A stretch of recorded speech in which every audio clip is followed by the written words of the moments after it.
Bonjour à tous et merci d'être avec nous pour cette matinée économique où on va parler de transformer la France et de la place du territoire d'Aix-Marseille dans cette transformation. On va parler mobilité, on va parler tech, on va parler croissance verte et on va parler santé. Mais avant d'entrer dans le vif du sujet, je voudrais partager quelques chiffres avec vous, quelques données. Donc voilà, quelques données sur le territoire. Première métropole de la mer, premier port de France, deuxième aéroport au monde pour les liaisons avec le Maghreb, une donnée qu'on connaît peut-être très mal. Et pour en parler, je vais demander à deux intervenants de me rejoindre. Donc Lionel Canesi, le président de l'Ordre des experts comptables Sud, associé EY, en charge des infrastructures et du secteur public. Comment la commande publique peut être, la commande publique de l'État, des collectivités locales, des administrations, peut être au service de ce développement territorial dans le cadre de la relance. Et ce qu'on constate, les statistiques sont sorties récemment, ont montré une baisse de la commande publique de manière substantielle ces derniers mois. On peut tout à fait le comprendre avec le confinement, mais de manière substantielle, on est à moins 25, moins 30%. Donc il est très important dans les semaines et les mois qui viennent que les administrations et que la puissance publique s'organisent pour qu'il y ait très concrètement des marchés adaptés à la taille des entreprises. Donc là, il y a tout un travail à faire pour que la commande publique soit correctement orientée. On parle souvent de Small Business Act, ce sont des termes qui sont souvent utilisés, mais il faut qu'il y ait un lien très fort entre la capacité du tissu local à absorber la commande et que la commande soit orientée vers ce que ce marché peut produire. Et c'est un travail très complexe que les administrations doivent faire pour qu'il y ait encore une fois un effet immédiat et que ces millions et milliards qu'on annonce, ce n'est pas pour dans 3 ans ou 4 ans, c'est que ça doit avoir une concrétisation dans les semaines et les mois qui viennent. Et cette course de vitesse pour traduire en commande opérationnelle immédiate le plan de relance est le sujet pour nous, à mon sens, majeur du défi qu'on doit relever. Alors, Lionel Canesi, vous avez, j'imagine que tout ça ne vous laisse pas indifférent, Small Business Act, implication dans les territoires. On pourra revenir peut-être aussi après sur vos propositions pour le plan de relance. Mais est-ce qu'effectivement le Small Business Act, qui est beaucoup appelé des vœux, mais qui n'est pas forcément une réalité? Il y a plusieurs sujets importants dans ce qu'on vient de dire. Déjà, quand on parle de plan de relance, il faut qu'on se pose la question de vers où on veut aller et qu'est-ce qu'on veut relancer. Moi, je pense qu'il y a 2 sujets vraiment très importants.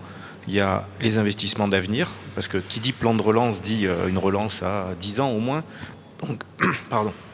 Donc quels sont les investissements d'avenir et regrouper les industries, les start-up, les entreprises qui sont sur ces sujets pour chasser en meute quelque part, pour récupérer des subventions et de l'argent de ce plan de relance. Puis après, il y a une deuxième partie qui est plus liée à la métropole, c'est l'amélioration du cadre de vie. Parce que si on veut investir et avoir des entreprises qui viennent investir, il faut que le cadre de vie soit amélioré et que ce cadre de vie soit en lien avec les industries qu'on veut développer. Par exemple, l'aéroport, aujourd'hui, si on veut amener plus de monde à Marseille, il faut que l'aéroport soit en capacité d'avoir plus de liaisons. Il faut qu'il y ait des liaisons, par exemple, entre l'aéroport Marseille-Aix de façon rapide et facile. Il faut qu'on améliore la mobilité dans toute la métropole. On ne peut pas demander à un collaborateur de mettre plus d'1 heure ou 1 heure et demie le matin pour venir travailler. Donc voilà, il faut vraiment qu'on travaille sur ces sujets. Et puis sur la partie Small Business Act, il faut qu'on passe aux actes. Les paroles, c'est bien, Jean-Luc le disait, qu'on fasse tous des déclarations. Maintenant, il faut qu'on passe aux actes. Aujourd'hui, si on veut que notre territoire ait une véritable relance, il faut qu'on fasse preuve de patriotisme économique. C'est quelque chose qui est très important, il faut qu'on consomme local. Il y a beaucoup d'entreprises qui, pendant cette crise, ont été capables de réorienter leur production. Et justement, il faut qu'on les aide, il faut qu'on les accompagne. Je prends un exemple. La semaine dernière, il y avait le congrès des experts comptables à Mandelieu. On a voulu, pour tout ce qui est gestes barrières, avoir des produits locaux. Donc par exemple, les masques chirurgicaux ne viennent pas de Chine. Les masques chirurgicaux viennent de Provence, avec une société marseillaise qui fabrique Arles. Le gel, pareil. Donc voilà, il faut vraiment qu'on ait des actes, parce que, quelque part, consommer local, c'est permettre aux Français de sauver leur emploi. acheté en Chine, l'argent qui part en Chine ne rentre pas dans le circuit économique. Voilà, donc ça c'est vraiment un sujet important. Il faut que nous, consommateurs, nous soyons acteurs de cette relance. Pas qu'on attende tout des politiques, hein. Soyons nous, chacun, individuellement, acteurs au quotidien. Et c'est comme ça aussi qu'on va permettre de relancer l'économie de nos territoires.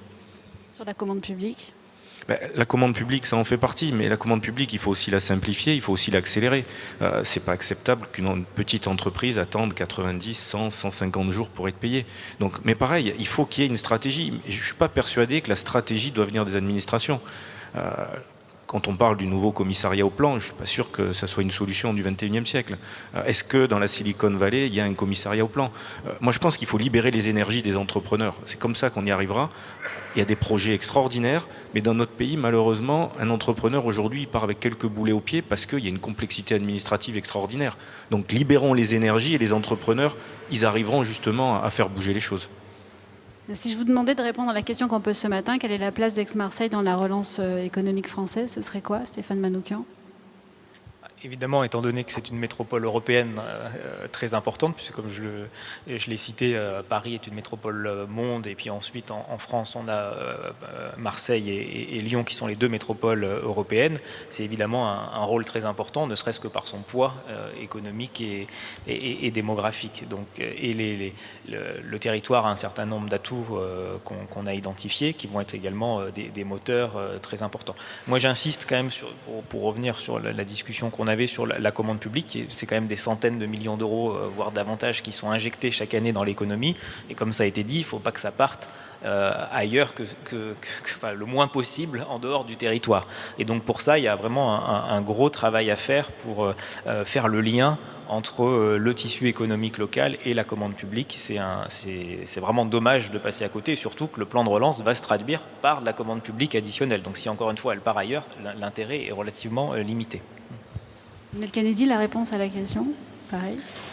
Moi je partage, il faut vraiment qu'on prenne toute notre place dans ce plan de relance, et notre territoire a une capacité à apporter énormément à la relance française, puisque enfin, la plupart, les Américains viennent, se rendent compte que Marseille est la ville safe, la ville la plus safe du pourtour méditerranéen, pour aller investir en Afrique et la croissance de demain.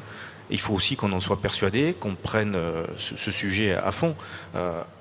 C'est vraiment, on a deux enjeux là-dessus, c'est la tech et l'écologie. Je crois que c'est vraiment les sujets. Moi, j'ai fait des propositions de relance, justement.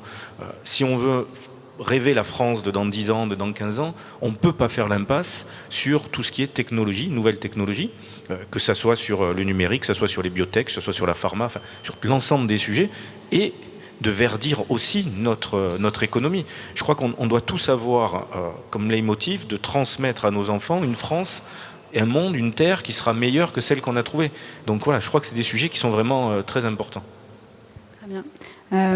Alors, vous parliez du congrès de la semaine dernière. Vous avez lancé une formation de data scientist pour les experts comptables. Et du coup, ça me fait une transition toute trouvée pour le prochain sujet qui est le rôle de la tech dans la relance. Merci à tous les deux. Vous pouvez les applaudir. Merci. Merci.